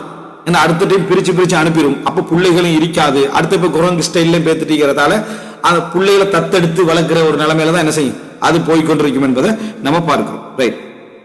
இப்போ இந்த நம்ம சொல்லக்கூடிய இந்த பொறுப்புணர்வு அப்படி என்பதற்கு ஒரு குடும்ப ரீதியான அமைப்புல முழுமையான அதுதான் ஒரு ஆண்மகனுடைய முழுமையான பொறுப்புணர்வு இப்படித்தான் இருக்கும். இது ஃபித்ரத்தானது அப்படி என்றதுக்கு நம்ம முழுமையாக பார்க்க முடிந்த ஒரு செய்தி. மற்ற அடுத்த பகுதிக்கு வரவுக்கு முன்னால ஒரு செய்தியை பாருங்க. நம்ம நிறைய பேர்கள் என்ன செய்யலாம், நம்ம சொல்லலாம், அப்துல்லா இப்னு சுபைர் வரலாறு எடுக்கலாம். அவ்வளோ சகோதரர்கள் சரியா, அதாவது கிட்டத்தட்ட 12-13 சகோதரர்கள் அவருக்கு என்ன அவர் இருக்கிறாங்க. அப்துல்லா தான் அதுக்கு என்ன பொறுப்பாகிறார். உமர் இப்னு கத்தாபோட வரலாறு நம்ம பார்த்தோம். ஆனால் இதுல முக்கியமான ஒரு அப்துல்லா இப்னு உமர் ரலியல்லாஹு வரலாற்றை நீங்க என்ன செய்யலாம், பொறுப்பாளர் மூத்தவர், அடுத்தவங்களை எப்படி பொறுப்பெடுக்கிற, இதுல ஒரு முக்கியமான ஒரு நபருடைய வரலாற்றை நம்ம இதுல படிக்கணும். என்ன காரணமாக சொன்னா, நான் சொன்ன இந்த எல்லா எங்களையும் கவர் பண்ற பகுதி அதுல இருக்குது. யாரு அப்படின்னா ஜாபிர் இப்னு அப்துல்லா இப்னு அம்ர் இப்னு ஹராம் ரலியல்லாஹு அன்ஹு. ஜாபிர் அப்துல்லாவோட செய்தியில நாங்க முழுசா அவருடைய வரலாறு படிக்காட்டியும் சஹீஹ் புகாரில 1381 இலக்கத்துல வருது. எப்படி என்று சொன்னா, அதாவது ஜாபிர் ரலியல்லாஹு தந்தை அப்துல்லா இப்னு அம்ர் ஜாபிர் ரலியல்லாஹு சொல்றாங்க மரணிக்கிற நேரத்தில் இந்த வார்த்தையை மட்டும், ஃபஇன்ன அலைய தைனன் ஃபக்தி, நான் யுத்தத்துக்கு போகிறேன், எனக்கு கடன் இருக்குது, அந்த கடனை நீங்க முடிச்சிருங்க. வஸ்தௌசி பி அஹவாதிக கைரா, உடைய சகோதரிகளை சிறப்பான முறையில் கவனிச்சு 2 பொறுப்பை கொடுத்துட்டு அவர் ஜிஹாது களத்துல மௌத்தாகிறார். ஷஹீதுகளுக்கு கடனை தவிர மற்ற எல்லாமே என்ன செய்யப்படும், மன்னிக்கப்படும். ஜாபிர் அவங்க தந்தைக்கு அப்பயே மன்னிக்கப்பட்டதை நம்ம என்ன செய்யறோம் பார்க்கிறோம். ஏன் அல்லாஹு தாலா என்னது உங்களுடைய தந்தையோடு திரையின்றி கதைத்தான் ரசூல் ஸல்லல்லாஹு அலைஹி வஸல்லம் என்ன சொல்றாங்க, பேசினான். அவர் சொர்க்கவாதி என்றதை அல்லாஹு தாலா என்ன அவர்கள் அஹ்யாஉன் இந்த ரப்பிஹிம் யுர்ஸகுன், அதாவது அவர்கள் உயிரோடு இருக்கிறாங்க, இறைவனிடத்தில் ரிஸ்க் கொடுக்கப்பட்டு கொண்டிருக்கிறார்கள் குர்ஆன் வசனமும் சொல்லுது. அப்படின்னா ஜாபிர் அந்த ஷஹீத் கடன் இருந்து பாவம் மன்னிக்கப்பட்டாச்சு அப்படின்னா காரணம் பொறுப்பு கொடுத்தாச்சு. பொறுப்பு கொடுத்தா இன்தகலத்தை இலவசி விளங்கிட்ட கடன் அவருடைய பொறுப்பாளருக்கு போய் என்ன செஞ்சிடும், சேர்ந்துடும். அதனால அவர் என்ன சொர்க்கவாதி என்றதும் என்ன செஞ்சுட்டு அங்க தீர்மானிக்கப்பட்டு பாக்குறோம். அப்ப 2 விஷயம் சொல்றாரு. மூத்த சகோதரருக்கு எப்படி அவர் பொறுப்பு சொல்லிட்டு போறாரு. நம்ம என்ன நினைப்போம், அதாவது மனைவி என்ன சொல்லுவாண்டா, என்னது இப்படி ஒரு சுமையோட வாப்பா என்ன செஞ்சிட்டாரு, உனக்கு தந்துட்டு போயிட்டாரு, நீ இப்படி ஒரு பொறுப்பு. 6 சகோதரிகள் வருது, மொத்தமா எவ்வளவு சேர்த்து 7, சில 9 சகோதரர்கள் வருது, மொத்தமா எவ்வளவு சேர்த்து 10 பேர். அதை மட்டும் தந்துட்டு போனா பரவாயில்ல, கடன் இருக்கு அதை என்ன செஞ்சிருங்க, கழிச்சிருங்க, கடனை பொறுப்படுத்திருங்க என்றார். இது 2 நீங்க செஞ்சிருங்க அவர் மரணிச்சிடுறார். எந்த ஒரு சலனமும் இல்லாமல் எனது தந்தையுடைய ஷஹீதான எனது தந்தையுடைய குடும்ப பொறுப்பு அப்படியே தலையில் என்ன செய்யறாரு, சுமந்து கொள்றார் ஜாபிர் ரலியல்லாஹு அன்ஹு. முதலாவது இது ஃபித்ரா என்றதும் அது இயல் பண்றது. இது இந்த மாதிரி ஒரு பொறுப்பு எந்த பொறுப்பை காட்டினாலும் கொஞ்சம் பின்வாங்கல, இது முழுமையான பொறுப்பு. என்ன டோட்டல் கடன், அடுத்து சகோதரிகள் என்ன செய்யறது கவனிச்சு கொள்ற பொறுப்பு வசியத்து பண்றாரு. மூத்தவருக்கு தான் என்ன செய்யறாரு சொல்லிட்டு போறாரு. 2வது பாயிண்ட பாருங்க. அதுல ரசூல் ஸல்லல்லாஹு அலைஹி வஸல்லம் அவங்க கேட்கிறாங்க, என்ன திருமணம் முடிச்சிட்டீங்களா அப்படின்னு கேட்கிறாங்க. அப்ப கேட்டோடனே அவர் என்ன சொல்றாருன்னா, நீங்க ஒரு சகோதரி ஒரு ஒரு கன்னி பிள்ளையை முடிச்சிருக்கலாமே என்று சொன்ன நேரத்தில் இன்னலி அஹவாத், எனக்கு சகோதரிகள் இருக்கிறாங்க. அவர் குடும்ப வாழ்க்கையில நான் இந்த லைஃப் ஸ்டைல மாத்திக்கிட்டதுக்கு ரீசன் சொல்றேன் என்னன்னா, எனக்கு சகோதரிகள் இருக்கிறாங்க.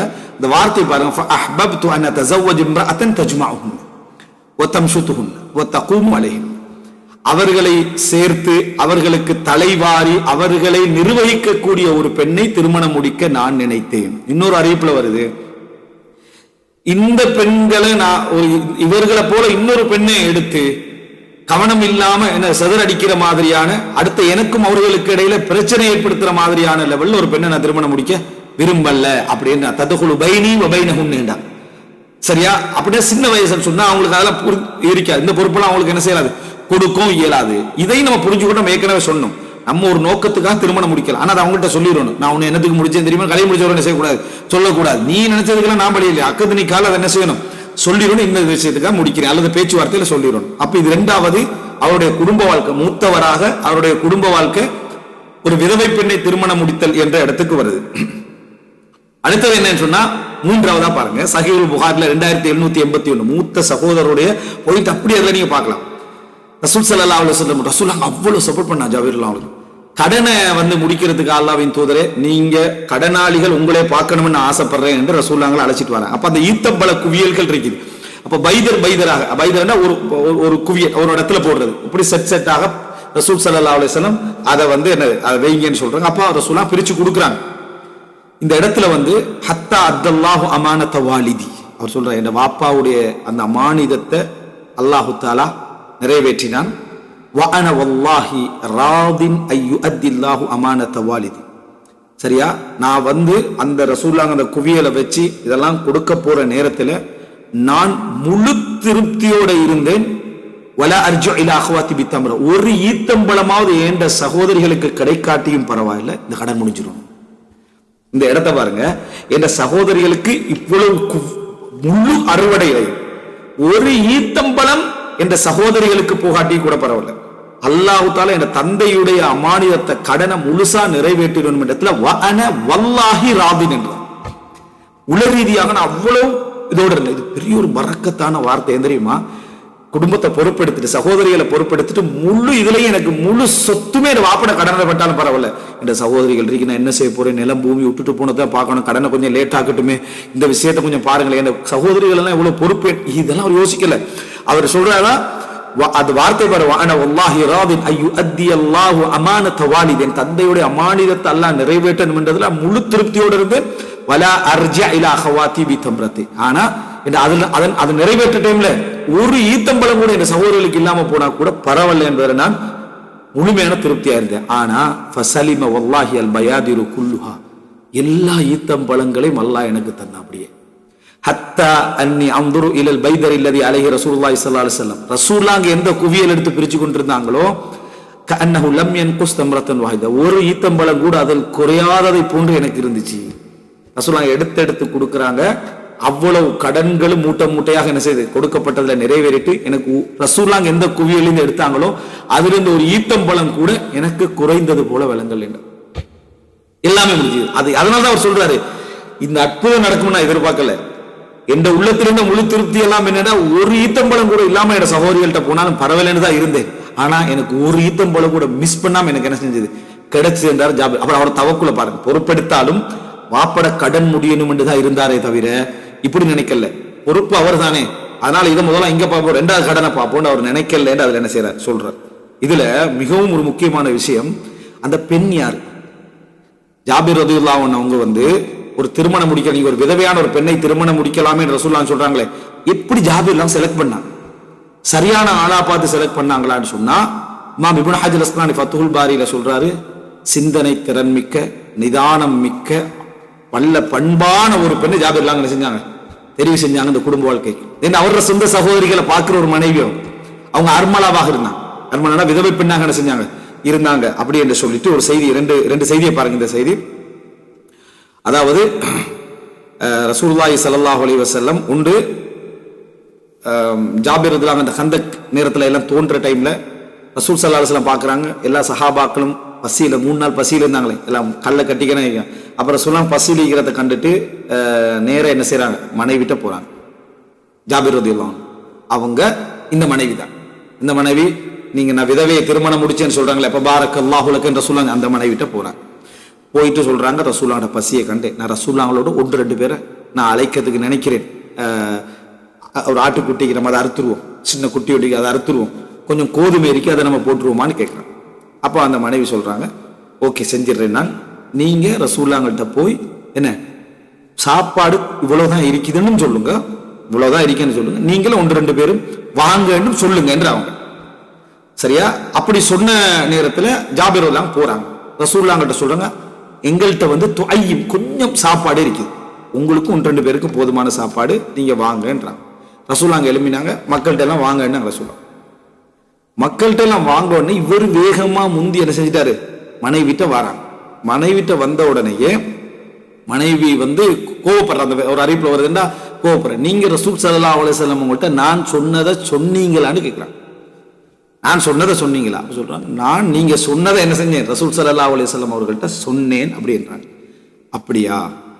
அப்படி என்றால் அல்லாஹு வ ரசூலுஹு அஅலம், அல்லாஹும் அவருடைய தூதரும் என்னது அறிந்தவர். அவர் சொல்றார் ஜாபிர் ரலியல்லாஹு இந்த வார்த்தை சொல்லும் வரைக்கும் எனக்கு, என் மனைவி சொல்லும் வரைக்கும் எனக்கு எப்படி இருந்துச்சுன்னா, நான் வெட்கப்பட்டேன், அப்படி ஒரு வெட்கம். சொன்ன இஃப்தவஹத், எல்லா அறிவிப்பையும் சேர்த்து சொல்றேன், என்ன மானம் போச்சுன்னு சொன்னேன். ஏன்னா இவ்வளவு பேர் ஒரு வீட்டுக்கு திடீர்னு சாப்பாடுக்கு வந்து என்ன செய்யறேன், என்ன மானம் போனது அப்படின்னு அவ்வளவுக்கு நான் என்ன செஞ்சேன், நான் சிரமப்பட்டேன். என் மனைவி சொன்னதுக்கு பிறகு சதக்தி, நீங்க சொன்னது சரிதான் அப்படின்னு நாங்க ஒரு சபரை என்ன செஞ்சோம், வரவழைத்துக் கொண்டோம். எப்படிப்பட்ட ஒரு பொறுமை அந்த மனைவிக்கு என்ன செஞ்சு இருந்திருக்கணும், எப்படிப்பட்ட சப்போர்ட்டை ஜாபிர் ரலியல்லாஹு அவங்களுக்கு கொடுத்திருக்கணும். அப்ப ரசூலுல்லாஹ் வந்தாங்க, சாப்பாட்டுல எதுவும் குறையாத அளவுக்கு ரசூலுல்லாஹ் அந்த பரக்கத்தாக அவங்களோட கைகளாலையும் உமிழ்நீர்களாலையும் ஒரு வேலையை செஞ்சாங்க ரசூல் ஸல்லல்லாஹு அலைஹி வஸல்லம். அந்த சம்பவம் எல்லாம் நான் பார்க்குற பெரிய ஒரு வேலையும் நடக்குது. ஆனா ஜாபிர் எப்படி போய் சொன்னாங்கன்னா, கோதுமை ரெடி ஆகிட்டு கொதிக்க ஆரம்பிச்சுட்டு ஆட்டை வச்சு ரெடி ஆயிட்டு ரசூலுல்லாஹ் வந்தோன்னு சொல்றாங்க. அதாவது எப்படின்னா, அந்த அந்த சாப்பாடு ரெடி ஆயிட்டுன்றது ரசூல் ஸல்லல்லாஹு அலைஹி வஸல்லம் அந்த பரக்கத்துக்காக அதை எடுத்துட்டு எல்லாம் சாப்பிட்டு முடிஞ்சு சொன்னாங்க, நீங்களும் உங்களுக்கு எடுத்துக்கோங்க, இதை அடுத்தவர்களுக்கும் என்ன பங்கிடுங்க, மக்கள் வறுமையிலே பஞ்சத்திலேயும் இருக்கிறாங்க ரசூலுல்லாஹ் சொல்லிட்டு போனாங்க. நாங்கள் அன்றைய நாள் முழுதும் கொடுத்து கொண்டே இருந்தோம்ன்றாங்க ஜாபிர் ரலியல்லாஹு. அந்த மனைவியுடைய ஒவ்வொரு அக்ல், அதாவது எப்படியான ஒரு சிந்தனையோட ஜாபிர் ரலியல்லாஹுவோட உள்ளத்தை வந்து பொறுமை காத்து இருக்கணும். ஏண்டா இந்த இடத்துல நீங்க மத்த சூழ்நிலைகளை வச்சு பாருங்க, ஒரு மார்க்கப்பற்றும் இயற்கையான அந்த பொறுமையும் இல்லாட்டி என்ன சொல்லிக்கணும், ஏற்கனவே 9 சகோதரிகளுடைய பிரச்சனை, ஊரை வேற கூட்டிட்டு வரீங்க ஊருக்குள்ள, சரியா?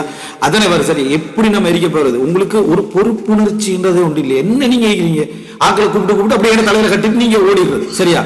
இதான இயல்பான பேச்சு, அப்படித்தானே இருக்கும். ஆனா ஒரு மார்க்கப்பற்றும் ஃபித்ராவும் அந்த விஷயத்தை புரிஞ்சு கொள்ளக்கூடிய தன்மையை, தன்னை கணவனுடைய சலாஹ், அவர் உண்மையிலே மார்க்கத்துக்காக வாழ்றதை புரிஞ்சுட்டா ஒரு பெண்ணுடைய நடவடிக்கை எப்படி இருக்கு. ரசூலுல்லாஹ் பாரக்கல்லாஹு லக் என்று சொன்ன இடத்துல அந்த மனைவி எப்படி இருந்திருக்கான்னு பாருங்க. இன்னொரு இடத்துல வந்து இந்த கடன் விஷயமாக போறாங்க ரசூல் ஸல்லல்லாஹு அலைஹி வஸல்லம். இது முஸ்னத் அஹ்மதுல வருது 14245 நேரத்துல.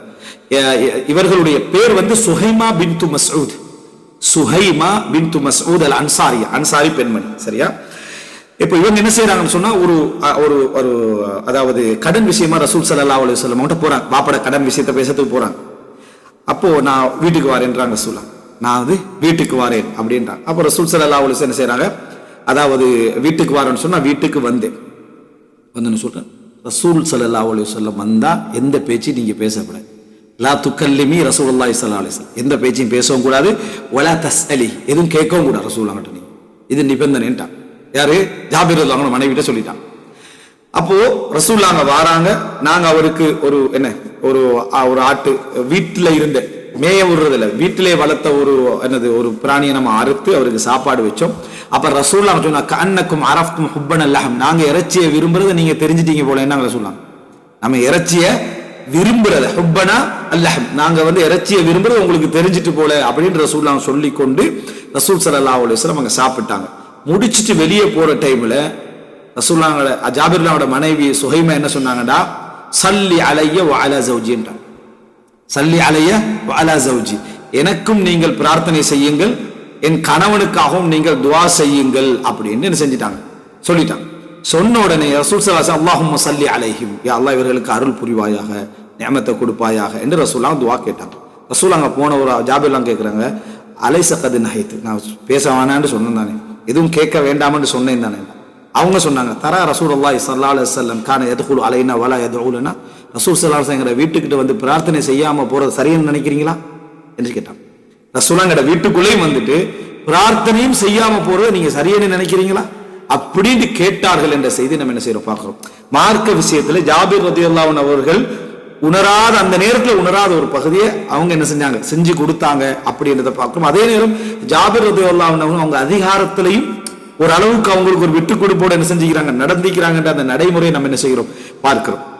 அப்ப இது முஸ்னத் அஹ்மதுல வரக்கூடிய செய்தி. இந்த செய்திகள் எங்களுக்கு ஒரு ஆதாரம். அதாவது ஒரு மூத்த சகோதரருடைய வாழ்க்கையில ஒரு பெரிய நியமத்தை அமைஞ்சிரும் ஒரு பொறுமையான ஒரு மனைவி கிடைச்சா, அவங்க எதை சப்போர்ட்டும் பண்ணாட்டியும் கூட ஒரு பொறுமையான ஒரு மனைவி கிடைச்சாலேயே இது. இப்ப பொறுமையான மனைவி என்று சொன்ன உடனேயே 100% எல்லாம் பொறுமையா இருந்து எந்த பிரச்சனையும் இல்லாம இருக்கணும்னு சொன்னா பொம்மையா தான் இருக்கணும். பிரச்சனைகள் இருக்கும், சிக்கல்கள் வரும், இடத்துல கோபங்கள் வரும், ஏதோ ஒரு வார்த்தைகள் இதாக இருந்திருப்பாங்க. காலப்போக்குல சில விஷயங்களை உணர வாய்ப்பு இருக்கு, ஆரம்ப நேரங்கள்ல உணராம இருக்க வாய்ப்பு இருக்கு. மனிதன் காலப்போக்குல தான் திருத்திக் கொள்றான், காலம் போதான் திருத்திக் கொள்றான். எனவே ஏதோ ஒரு வகையில சலாஹுக்கு உடன்படுற சப்போர்ட் பண்றவங்களாக இருந்தா இந்த மாதிரி சகோதரருடைய பொறுப்புக்கு அந்த சகோதரனுக்கு உதவி செஞ்ச ஒரு இடத்துக்கு வந்து, இப்ப ஜாபிர் ரலியல்லாஹு அன்ஹு அந்த வரலாற்று கோணம் இந்த கோணத்துல யோசிச்சு பாருங்க. நீங்க என்ன ஒரு சகோதரத்துடைய பொறுப்புடைய ஃபித்ரா அத்தனையும் அல்லாஹு தஆலா என்ன உதவியாக அருளாக எல்லா சூழ்நிலையும் ரசூலுல்லாஹ்வுக்கு இந்த ஜாபிர் ரலியல்லாஹு அன்ஹுக்கு என்ன அமைத்து கொடுத்திருக்கிறார் அப்படி என்பதை நம்ம இதுல என்ன செய்கிறோம், நம்ம இதுல புரிந்து கொள்கிறோம். அடுத்த பகுதி என்ன அப்படி என்று சொன்னால், இதுதான் நம்ம அதாவது ஃபித்ரா என்பதற்கான சில உதாரணங்களுக்காக நான் சொன்னேன். எப்பொழுதுமே இந்த அதாவது மூத்த சகோதரத்துவம் அப்படி என்ற நேரத்திலையும் நாங்கள் சில விஷயங்களை புரிந்து கொள்ளணும். சிலருக்கு பொருளாதார ரீதியாக, அதே போல கருணை, இரக்கம், கவனம் ரீதியாக முழுமையான ஒரு இதை எடுக்கலாம். ஒரு சிலர் என்ன செய்வாங்கன்னா பொருளாதார ரீதியாக வசதி இருக்காது அல்லது வசதி இருக்கும், கவனம் இருக்காது, கவனம் இருக்கும். ஆனா அதாவது ரெஸ்பான்ஸ்ல முந்தி நிற்பாங்க. சிலவங்க ரெஸ்பான்ஸ்ல ஒரு சில வேலை மூத்த அண்ணனா இருக்கலாம் அல்லது இரண்டாவது உள்ளவராக இருக்கலாம், அவர் வந்து முழு கவனத்தை ஒரு தலையில் எடுத்திருப்பார். ஆனா ரெஸ்பான்ஸ் லேட்டா ஆகும், ஓகே பாத்துக்கொள்வான் அப்படின்னு இருந்துட்டு இருக்கு. ஆனா முழு கவனம் அவர் வச்சிருப்பாரு. சிலர் இருப்பாங்கன்னு சொன்னா இங்க ஒரு சின்ன ஒரு பிரச்சனை, அடுப்பு வேலை செய்யல என்றாலும் இப்போ சட்டார்னு ஓடி வந்துடுவான். வீட்டு வந்து அடுப்பெல்லாம் செக் பண்ணி எல்லா வேலையும் செஞ்சுட்டு அவன் பேத்துருவான். அவர் ஒரு சின்ன ஒரு மலைக்கு எது ஒழுகு இருந்தாலும் வீட்டுக்கு என்ன செய்வாங்க, அது கடைசி தம்பி, அவர் இடையில உள்ள தம்பி, அவர் இரண்டாவது நபராகவோ அல்லது முதலாம் நபராகவோ இருக்கலாம். இவங்க ரெண்டு பேருக்கு இடையில என்ன செய்ய ஒரு சிக்கல் பிரச்சனைகள் என்ன செய்யும் லைட்டா உருவா. நீங்க நான் வந்து இங்க உசுரை விட்டு கஷ்டப்பட்டு என்ன பொருளிலிருந்து உங்களுக்கு பணத்தை அனுப்புறோம், மரியாதை ஃபுல்லா அவனுக்கு தான் மரியாதை ஃபுல்லா. அவன் வந்து என்ன குடும்ப குட்டியோட நல்லா தானே இருந்துட்டீங்களா, அவனுக்கு தான் மரியாதை. அவன் என்ன செஞ்சுட்டான், தொட்டில் ஆட்டி விட்டா பெரிய விஷயமா, சரியா, அப்ப ஊட்ட கூட்டு விட்டா பெரிய விஷயமா. இங்க நான் ஒரு அரபிக் கஃபீல்ட்ட படுற பாட் இப்படி பேசுறதுமே கண்டிருப்பீங்க. இது ஒரு பெரிய ஒரு பிரச்சனை நல்ல சகோதரர்களுக்கு இடையில, நல்ல மார்க்கப்பட்டோடு இருந்தால் ஒரு பிரச்சனை. இந்த சப்ஜெக்ட் அதாவது அல் அதாவா பைனல் அஷிக்கா, அதாவது இந்த சிபிலிங்ஸ் என்ற அதாவது ஒரே உறவாக பிறந்தவர்களுக்கு மத்தியில் வரக்கூடிய இந்த பகைமை அப்படி என்று சொல்றது வந்து அல்லாஹ் ரப்புல் ஆலமீன் அதே போல எங்க ஹதீஸ்களை நம்ம படிக்கிற நேரத்திலையும் அப்படி இருக்க மாட்டான் ஒரு சகோதரன் என்றுதான் எங்களுக்கு சொல்லுது. ஆனா காலப்போக்குல வாழ்க்கையுடைய போராட்டங்களால இது மொத்தமாவே இல்லாம போகாது. சின்ன சின்ன சின்ன சங்கடங்கள் வரும். அது இல்லாமல் போகிறதுக்கு பெரும் பங்களிப்பு எல்லா சகோதரர்கள் இருந்து வேண்டும். இது சம்பந்தமா இதை வந்து ஒரு உளரீதியான பிரச்சனைகளை முழுமையாக அணுகின ஒரு ஏதாவது புக்கு அப்படின்னு பாத்தீங்கன்னா இந்த ஒரு புக்கு தான் பாக்குறேன், தேடி பார்த்தது இந்த புத்தகத்தை தான் என்ன செய்றேன் பாக்குறேன். ஆனா இந்த புத்தகத்தை எழுதினவர் யூத குடும்பத்துல வாழ்ந்து வளர்ந்த பின்னணியில் உள்ளது. ஆனா இது பாஸ்ட் அடிப்படையில பாக்குற டைம்ல குர்ஆன் ஹதீஸுக்கு முரணாக எதுவுமே என்ன இதுல இல்ல. ஆனா அந்த ஒவ்வொருவரையும் தனித்துவமான மெத்தட்ல என்ன செய்யணும் அணுகணும். மூத்தவரை தனித்துவமான மெத்தட்ல அணுகணும், ரெண்டாவது தனித்துவமான மெத்தட்ல அணுகணும், அது சரி. ஆனா அவளை விளக்கமா பேசல, சொத்துல சட்டங்கள்ல தனித்துவமா அணுகணுமா இல்லையான்றதை பத்தி விளக்கமா பேசல. இஸ்லாமிய அடிப்படையில சொத்து சட்டங்கள்ல தனித்துவமா யாரும் என்ன செய்ய அணுகக்கூடாது. ஆனா உணர்வு ரீதியாக கேரிங் ரீதியாக எப்படி அணுகணும் மன்றத்துல வேணும்னா அணுகலாம். அந்த ஒரு பாயிண்ட்டை தவிர இது ஒரு அதாவது சொல்ல போனா ஒரு ஃபீல்ட் வேக் மாதிரி செஞ்சுக்கலாம். இது வந்து கிட்டத்தட்ட மின் அக்ஸரில் குத்துபி மபி அன் ஃபில் ஆலம் இன்டர்நேஷனல் பெஸ்ட் செல்லர்னு சொல்லுவாங்களே, உலகத்துல வந்து மிகவும் அதிகமாக விற்கப்பட்ட புத்தகங்கள்ல ஒரு புத்தகம் தான் இந்த புத்தகம், சரியா. இது ஒரு ஒரு அதாவது இந்த இங்கதான் வாங்கினேன் சொன்னேன் கினோகுனியால, சரியா. அதுல ஒரு சிறப்பான ஒரு புத்தக வாசிச்ச அளவுல வந்து ஒரு பிராக்டிக்கலான பிரச்சனைகளை நிறைய என்ன அணுகிக்கிறாங்க. சின்ன சின்ன சின்ன விஷயங்கள்ல கூட சகோதரர்களுக்கு இடையில வரக்கூடிய பகமை உணர்வு எப்படியெல்லாம் என்ன செய்யும் தூண்டப்படும் அப்படி என்று. உதாரணமா என்னது இந்த நீ உனக்கு வேலை பாலை கொட்டுறதுதான் அப்படி என்று சொல்றது எல்லா நேரத்துக்கும் சரி வராது. ஒரு குறிப்பிட்ட ஏஜ் வரைக்கும் சரி. ஒரு 20-25 வார நேரத்திலேயே சில பெற்றோர் என்ன செஞ்சிடறாங்கன்னா, இவன் சின்னத்திலேயே இப்படித்தான் என்று சொல்லி அவட மனைவி இருப்பா, புள்ள இருப்பா, மாமா இருப்பா, மாமி இருப்பா, அதுக்கு முன்னுக்கால சொல்லி விடுவான். மூத்த அவன் சின்ன வயசுலேயே தான் நீட்டா தான் வளர்ந்தான்னு சொல்லுவான். இது எப்படியான பாதிப்புகள் என்ன செய்யும் ஏற்படுத்தும், எப்படியான பொறாமை குணங்களையும் அது என்ன ஏற்படுத்தும். நான் சில தாய்மார்களையே சகோதர சகோதரிகள் குறை சொல்றதை நம்ம பார்ப்போம். என்னண்டா, என்னை ஒரு வேலைக்காரி மாதிரி தான் என் வீட்டுல என்ன செஞ்சாங்க, நடத்தினாங்க அப்படின்னு. அவங்க கடைசி புள்ளையா இருந்திக்கலாம், ஒரு இடைநிலை புள்ளையா இருந்திக்கலாம், வீட்டுக்கு வேலைக்கு தான் பயன்படுத்தினாங்க. மூத்த தாத்தாக்கு தான் முழு பொறுப்பையும் கொடுத்தாங்க, மூத்த அண்ணனுக்கு தான் முழு கவனத்தையும் கொடுத்தாங்க. கடைசி எனக்கு நான் வீட்டுக்கு வேலை செஞ்ச சாட்சி வீட்டுல பெரியம்மா வீட்டுல வேலை செஞ்சுதான் என் காலம் போச்சு. எந்த ஒரு பாதிப்புகள் வளர்றதுக்கெல்லாம் காரணம் என்றா உங்க கவனம் எடுக்காம இருந்தது. மூத்தவன் நல்லா படிக்க ஆரம்பிச்சிருப்பான், மூத்தவளோ படிக்க ஆரம்பிச்சுப்பாங்க. உன் படிக்கிறதுல முழுகு, நீ படிக்கல தானே, உனக்கு நீ படிக்காத மக்கு தானே, நீ வீட்டுல வேலையை பாரு, மத்த வேலையை பாரு, அது செய் இது செய், அங்க சாட்சி கூப்பிடுற, அங்க போ இங்க போன்னு சொல்லி அந்த புள்ளையோட மனசுல ஒரு தாயாக இருந்தாலும் கூட ஒரு வடு என்ன செய்யுது, வள ஆரம்பிக்குது. சோ அதனாலதான் வேற என்ன புத்தகம் தான் அஷக்கா தூன நிசா.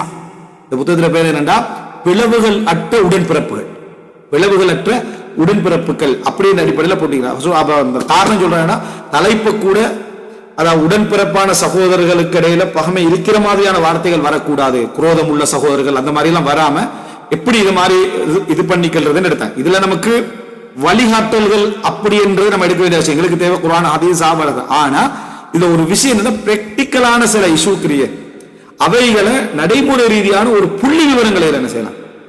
எவ்வளவு விஷயங்களை இப்ப இவங்க புள்ளி விவரமெல்லாம் எங்க எடுத்திருப்பாங்க, ஏற்கனவே என்னது டோட்டலா எல்லாமே அழிஞ்சு போய் கொண்டிருக்கிற இடத்துல புள்ளி விவரம் எடுத்தா அது நமக்கு அப்ளை ஆகாது. ஆனா அது அணுகுமுறைகள் என்று எடுத்து பார்க்கிற சந்தர்ப்பத்தில் அவருடைய சில சுருக்கங்கள் உண்மையிலே என்ன செய்யுது, பிரயோஜனமா இருக்கு. எனக்கு தெரிஞ்சு இந்த மாதிரியான ஒரு அமைப்புல எழுதப்பட்ட நூல் தேடி பார்த்ததுல நம்ம குழந்தை வளர்ப்பு சம்பந்தமான சகோதரர்கள் சம்பந்தமான மேக்சிமம் புத்தகம் ஆங்கிலத்திலையும் அரபுலையும் நம்ம தேடி பார்த்துட்டோம். பார்த்ததுல இதுதான் என்ன செய்யுது, அதை சும்மா கிறுக்கி விட்ட புத்தகங்கள் நிறைய இருக்கு. இது ஒரு நல்ல ஒரு அமைப்புல என்ன செய்து இருக்குதுன்றதை நம்ம என்ன செய்யறோம் பார்க்கிறோம். ரைட். இப்ப என்ன அப்படின்னு சொன்னால், அப்போ இயற்கையா என்ன செய்யணும் புரிஞ்சுக்கொள்ளணும்டா, இந்த ரெண்டு கவனங்களையும் பேலன்ஸ் பண்ண தெரிந்தவராக மூத்த சகோதரர் என்ன செய்யணும், இருக்கணும். மூத்தவர் அந்த சிந்தனையில சரியாக என்ன செய்யணும், இருக்கணும். ஏன் இதை நான் சொல்றேன்டா, நம்ம குடும்பங்கள்ல இந்த பிளவு வருது. உண்மையிலேயே உலகத்துல நீங்க நல்ல முறையில் புரிஞ்சுங்க, நீங்க எவ்வளவுதான் பொறுப்போடு இருந்தாலும் எவ்வளவுதான் பொருளாதாரங்களை செலவழிச்சாலும் சரி, உலகத்துல முதல் நிக்கிறது கேரிங் தான். விளங்கிட்டா, கேரிங்கும் கவனமும் ஃபர்ஸ்ட் ரெஸ்பான்ஸ், இமீடியட் ரெஸ்பான்ஸ், இதுதான் நிக்கும். நீங்க நான் தானே எல்லாத்துக்கும் அடிப்படையான காரணம், நான் தானே அது செஞ்சேன், நான் தான் இது செஞ்சேன் என்னத்தை சொல்லிட்டாலும் உம்மாதான் ஃபர்ஸ்ட். ஏண்டா, நீங்க அந்த புள்ள பாக்குறா, வாப்பதான் செலவழிக்கிறாரு, வாப்பதான் பொறுப்பு, வாப்பதான் சம்பாதிக்கிறாரு, வாப்ப பணம் கொடுத்தா தான் எல்லாம் என்றாலும் புள்ள எங்க போய் நிக்கிறான் தெரியுமா, உம்மாட்ட போய் தான் நிற்கான். என்ன காரணம்னா அங்க ரெஸ்பான்ஸ் இருக்கு, அங்க சண்டை பிடிக்கலாம், அங்க பேசிக்கலாம், அங்க அழலாம், கத்தலாம், கதறலாம். இவர்கிட்ட போனா ஒரே கோடா என்ன செஞ்சிருவாரு, போ வேலையை பாரு அப்படின்னு ஒரு வார்த்தை என்ன செஞ்சிருவாரு, சொல்லிடுவாரு. அவர்கிட்ட பாசம் இல்லாம அதை சொல்றான் இவன் நினைக்கலதான், அது உண்மைதான். ஆனா அந்த ரெஸ்பான்ஸ் மிக முக்கியம். இது விளங்காமத்தான் இந்த கணவன் மனைவி சண்டை, சகோதர சண்டை இதெல்லாம் வாருது. ஏன்னா எடுத்த சொல்றது, உனக்கு முழு செலவு பொறுப்பும் நான் தானே. ஒரு வைஃப்ட சொல்றது, நீ என்ன செலவழிச்சா எனக்கு கேரிங் இல்லை. இது என்னடா இது, நான் இவ்வளவு செலவழிக்கிறேன், என்ன கேரிங் இல்லைன்னு சொல்ற சண்டை வரதுக்கு காரணம் இவனும் கொஞ்சம் விஷயத்த விளங்கல. இவனு என்ன விளங்கலடா, செலவழிக்கிற விஷயம் என்றதை பொறுத்த வரைக்கும் அது ஏடிஎம் கேஸ்.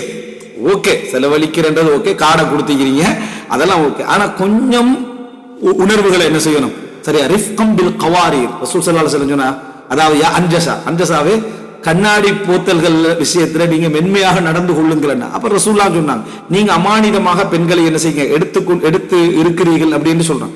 அப்போ உன்னால மேக்சிமம் முடிஞ்ச அளவுக்கு ஒரு நெகிழ்வுத்தன்மையை காட்டுறது, ஒரு கேரிங்கை காட்டுறது.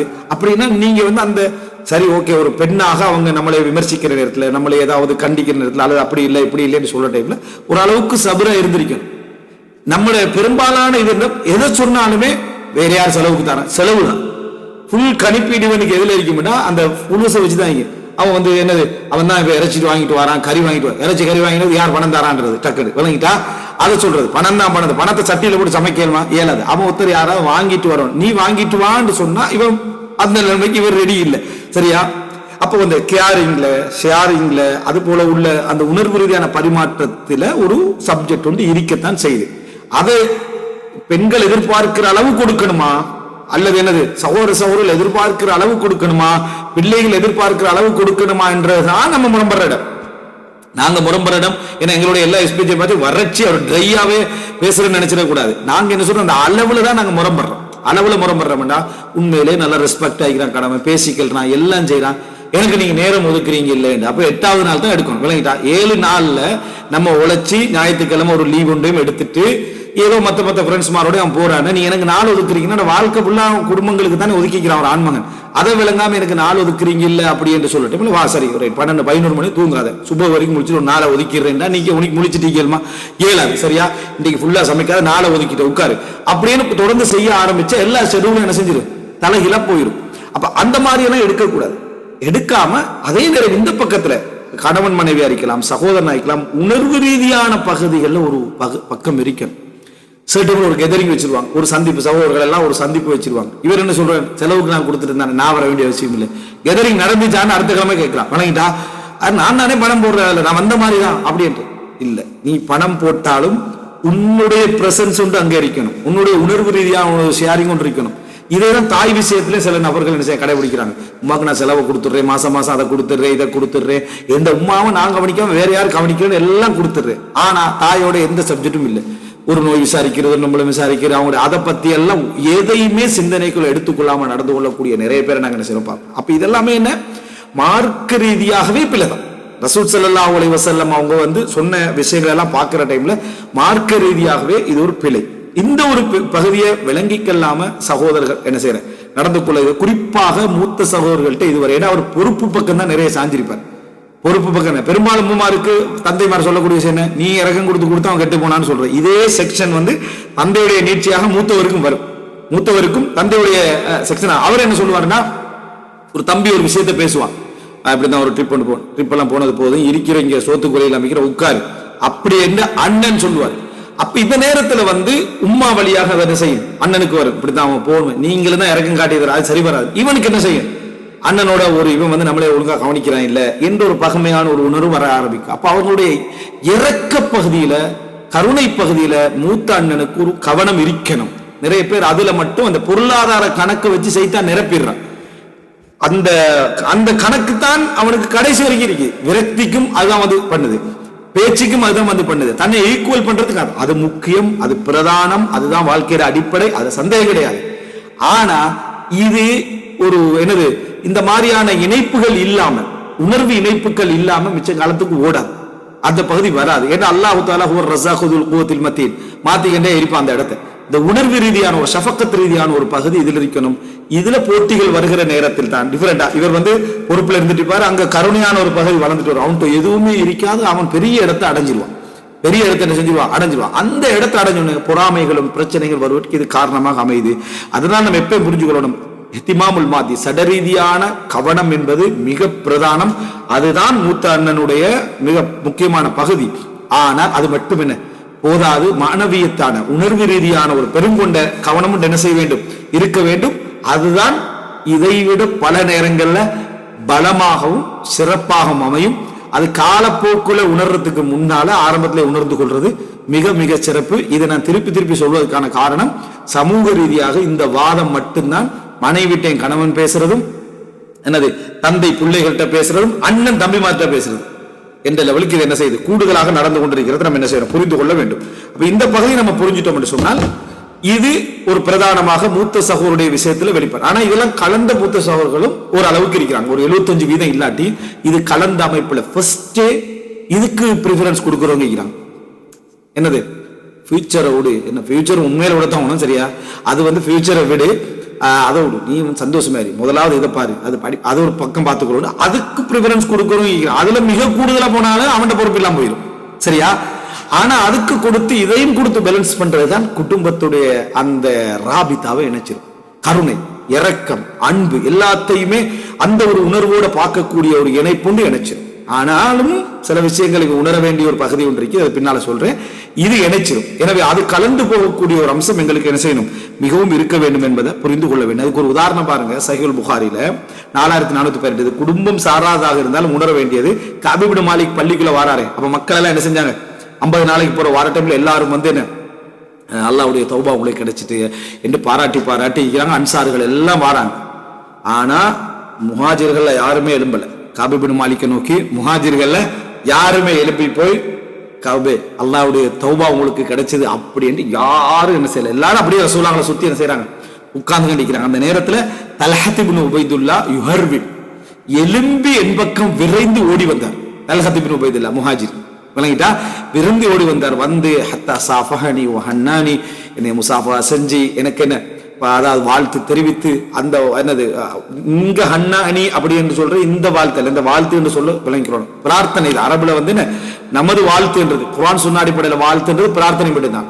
பல்லாண்டு காலம் என்னது வாழ்க, அதெல்லாம் என்னது அப்படி ஒரு வாழ்க, நீ யார் வாழ்த்துறதுக்கு, துவா தான் நீ கேட்கணும். விளங்கிட்டா, இது ஹன்னானி என்றதால இங்க பிரார்த்தனை தான். அந்த வாழ்த்தை என்ன செஞ்சார், தெரிவித்தார்.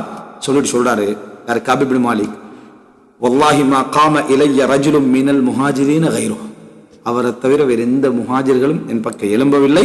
வலா அன்ஸஹா லி தல்ஹா, என்ற வாழ்நாளில் தல்ஹாவுக்கு அதை நான் மறக்க மாட்டேன். இதை நான் வந்து என்ன செய்ய மாட்டேன், தல்ஹாவுக்கு இந்த நிகழ்வை நான் மறக்க மாட்டேன் அப்படின்னு சொன்னாங்க. அப்படின்னா இதுதான் உணர்வு பதிவு.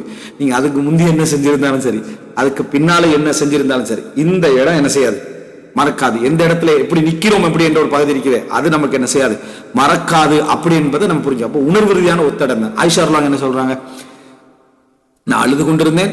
அந்த நேரத்தில் அன்சாரி பெண் உண்டு அனுமதி கேட்டாங்க, வீட்டுக்குள்ள வர நான் அனுமதி கொடுத்தேன். என்னோட சேர்ந்து அவங்களும் அழுதாங்க, என்னோட சேர்ந்து அவர்களும் அழுதார்கள். இதெல்லாம் வந்து உணர்வு பதிவுக்கான ஒரு சக்தி. இது கட்டாயம் முக்கியம். வெறுமனே ஷேர் பண்றது, பண்ணிட்டா விட்ரோ பண்றது, கார்டை கணக்கு பார்க்கறது, அக்கௌண்ட் ஆகிக்கிறது, இதெல்லாம் நல்ல விஷயம். இது பிரதானம். இது இல்லாம அது மட்டும் போதாது. சரி அப்படியே நம்ம சொல்லிடலாம். ஆனா இதோட நீ மத்தது கலக்கிறத ஈக்குவல் ஆகக்கூடாது என்றதான் நீங்க சொல்ல வரக்கூடிய ஒரு அம்சம். அடுத்ததாக என்ன அப்படின்னு சொன்னால், இன்ஷா அல்லாஹ் அடுத்த பகுதியில அடுத்த இதில் பார்ப்போம். ஹதா மா இந்தி வல் இல்மு இன்தல்லாஹ் வ அகூலு கௌலி ஹாதா வ அஸ்தக்ஃபிருல்லாஹ் லி வ லக்கும்.